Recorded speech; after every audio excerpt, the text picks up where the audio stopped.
What's happening, everybody? It's the Pirate Stacker coming at you from Four Rivers Smokehouse with my pal, Mistakes Were Made Stacking. And today, we are going to get 5 questions with him on the record, which I've never done. I don't know why.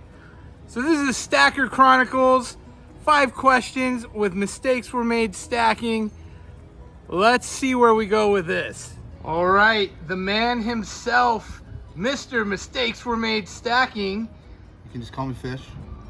That was gonna be like my first question. Go for it. So, my bad. Yeah, we got 5 questions. Okay. This is my Stacker Chronicles, 5 questions. I've never asked you this, and I've had a few people on.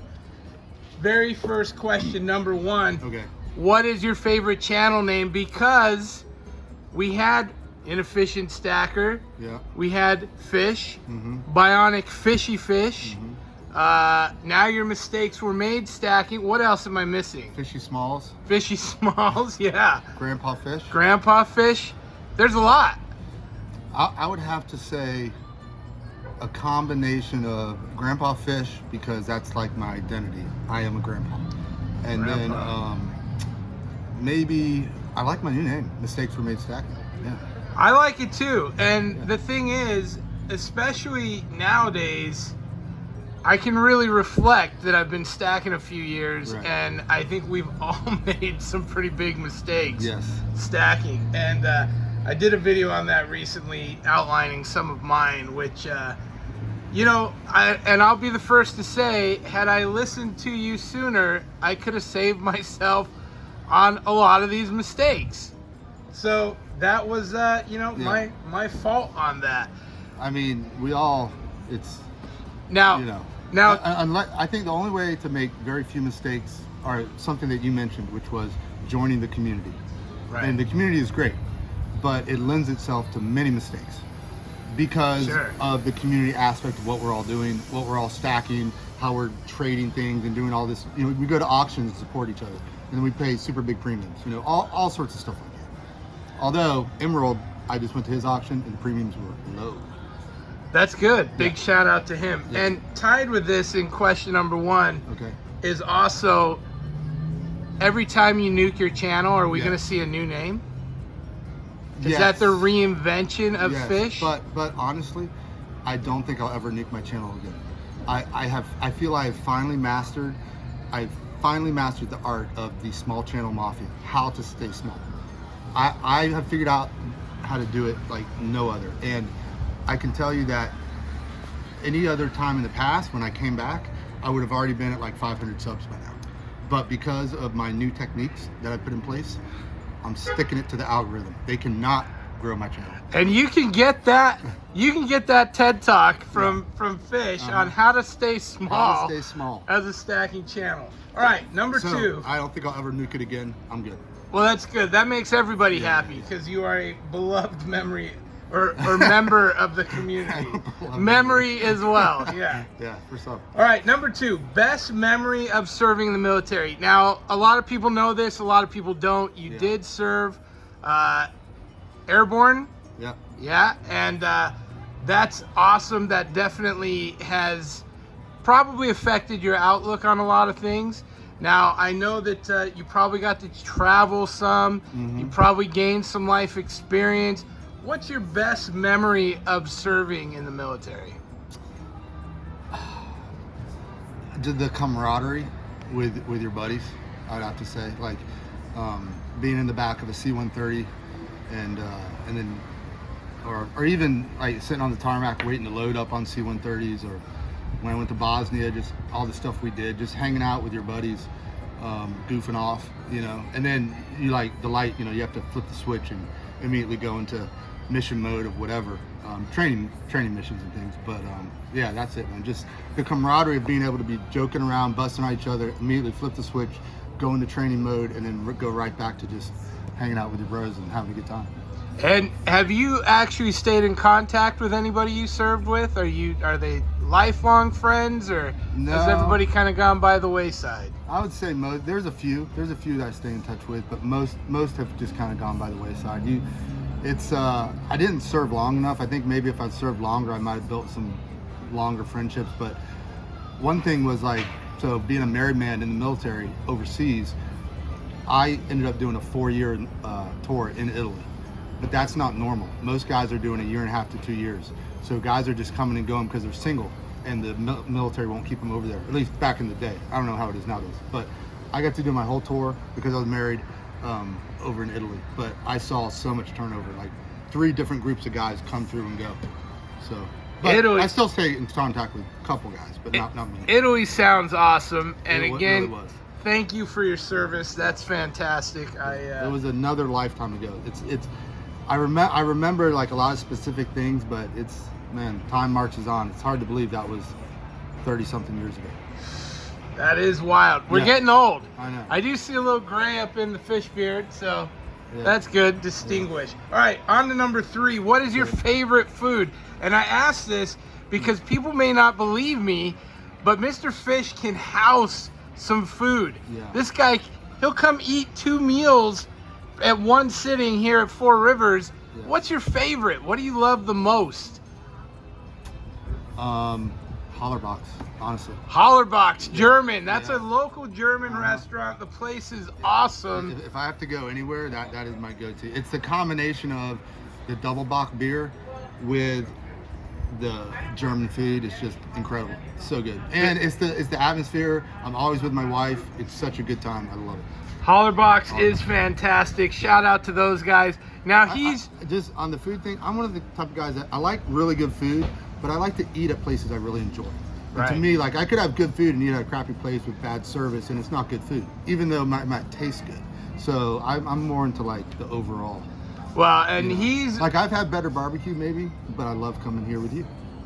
Four You know what I'm Rivers is fun, Yeah, and yeah. but you're exceptionally blessed because his wife is an amazing cook. Yes, Which I'm jealous of. she is. Not that you're not a great cook, babe. You're great. If you ever watch doesn't this watch your video, videos. my wife doesn't ever watch these videos. All right, next up. All right. What's your number 1 piece in your collection? House is burning down. You can take one thing with you other than your family. Coin, silver, gold. What's the number 1 precious you have? I mean, I don't know that I have one. I would grab, if I could only grab one can, I would grab the gold ammo can. Well, that's pretty broad. Your biggest gold? Your gold chain? No, well, this ain't gold. Oh. So, Well, that's out then. No, this is like, plated or whatever. What's your big? You have a 1 ounce gold? I would probably take like, I know you got loads of fractional. yeah. I don't really have a favorite. You piece. can't take the whole can. I would take the whole can of gold because I would have to open the can to rummage through to find out, oh, there's a 1 ounce coin. I'm grabbing the whole can. If you didn't know it, Fish is jacked. He can take whatever he wants. So that sounds good. It's not true because The gold can. the last time I was on your video and Silver and Cigars commented in the chat, he says, which is hilarious. He goes, "Did Fish lose weight? It looks like he stopped working out." They'll say that when they don't see you in person. It was great. For sure. I was like, oh man, Silver and Cigars. All right, we're ending on a high note. Okay. Number 5, for all the stackers out there, gold and silver are on a tear. They are. Over 2,400 gold right Yeah, now. yeah. 2,950 silver right now. I'll give you a live right now gold is at 2406. He brought that up fast. Holy Oh no, it dropped. 2394, silver 2895. It's plummeting. It's crashing. Well, Yeah.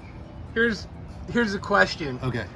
End of this year, what is the high gonna be? End of the year, are we gonna correct and go down? Was it going to be at the end of the year, or what is the high going to be that we saw this year? Well, I wrote out what is the high this year. So give me what you think we could reach this year. Okay. I think we hit about 2,700. 2,700 silver. You heard it here Yeah. first. And we pull back into that 22 to 24 range. And we have some new type of floor that's set. That's a big pullback. Get to 27, come back to 22 to 24. Yeah. That's a big pullback. Yeah, that's what I'd say. We hit 27, and we end up in a 22 to 24 range at the end of the year, which is still a great place to be. Well, and notoriously, end of year, people sell metals off, Yeah. Christmas, the holidays, Yeah, yeah, yeah. so it tends to drop at the end of the year, so you're right about that.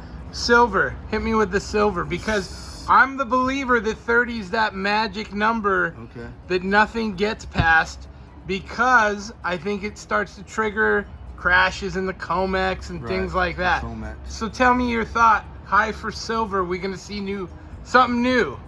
I think we hit 35, Oof. and then I think we have a pullback into the $27 to $33 range. Wow. Yeah. 35. Yeah. Yeah. Now, $2,735. Mm-hmm. Are you a seller at either of those numbers? No. Even if you believe there's going to be a pullback, Well, you're not that guy. No, You don't no. chase. well, I do sell, so I think it's important to sell, and I think it's good to capitalize on, take profits and things. I would not just be like, sell it all, wait for the pullback, get back in. I would not do that at all. Sell some is fine, but so you and I talked about this the other day. 30 years ago, gold was $350, Right. right? Today we're at $2,400. So to me, you look at that, that's like a 6.5 multiple from where it was at. Right. So I don't think it's and that's in 30 years. So I don't think it's unreasonable to say, all right, if in the next 30 years, maybe we don't do 6.5 times, maybe we do 4 times. So that's $10,000 gold. So And that's, I mean, that goes along with what Yeah. we were just talking about at lunch, which was the belief that Yeah. gold really is keeping up with inflation. Mhm. It's just lagging behind a little bit. lags. And we're It definitely seeing lags. that, like he said, rent back then, an ounce of gold could cover rent at Yeah. $400 a month or whatever. Yeah. Now rent's at $2,000, $2,200 a month. It's an ounce of gold still covering it. Yeah. So there is something to that in relation. But those are great numbers. But So you left off one thing. what's the thing? Platinum. I've been busting him up on platinum lately. Why the hate? This guy loves his Why the platinum. hate? I'm just buying at the bottom, man. I'm buying at the bottom. Like, so I guess my question to you is, you're like, oh, that chart looks horrible, but it's just a straight line this way. This So goes you back think it's to going lower. You think we're going to 500 or something? this goes back to the if I'd have listened to Fish sooner Yeah. and buy when no Right. one else is. Right. So right now platinum's low. Yeah. Yeah. So you buy platinum still under instead of 1,000. buying the Yeah. high stuff. Yeah. And then platinum will go up. He'll look like a genius, and I'll look like an idiot with no platinum. Right. My thing is, Yeah. I believe that the precious metals, gold and silver, are climbing Yeah. due to all of the strife and issues in the world stage. Yeah. Yeah. And in my belief, they'll continue to climb. And to me, platinum is not in that precious category Right. of being able to liquidate it. So having sold a lot of stuff, platinum has a specific buyer, a specific person you got to find to take it. Silver and gold, I can offload today anywhere. Platinum, right now, some people that'll take platinum, but Yeah. things get really tough. I don't know if they're a buyer or not. I think they are a buyer. I think you take the hit on price. I think they can offer you less and still get your platinum. That's my worry with platinum. So until I have a stack of silver and gold I'm comfortable with, Right. platinum's on my back burner. That's all. I don't disagree with that at all. Yeah. I don't disagree. I just think that right now, if you're looking at $30 silver, where's there more risk? Is there more risk in buying platinum that's at the bottom, or is there more risk of buying silver at 30 and it drops down to 25? Fish logic. It's always sound. So This is why your but I'm stack still is stacking silver. fantastic I'm still and mine's stacking not. gold. I'm still stacking, but I'm mainly just stacking cash. Mainly. There it is. Hey, that's 5 questions. Yeah. Thank you to Mistakes Were Made Stacking. Make sure you check his channel out. I'm not going to put a link anywhere. No links. No links. You can watch it, but don't subscribe unless you know him personally and ask first. Anyway, thank you very much. We will see you guys next time. That is it from the Pirate and Fishy fish. Fishy Fish. See y'all later. Pirate out. Arg.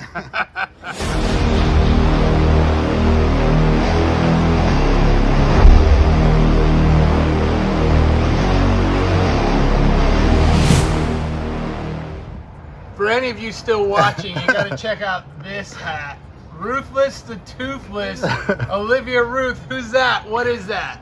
That's my baby girl, my granddaughter. Granddaughter. He Yeah, is a yeah. proud grandpa always. Always.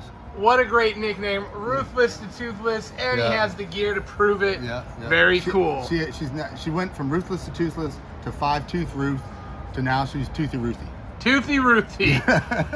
That's it. Fish is out of here. Out of it.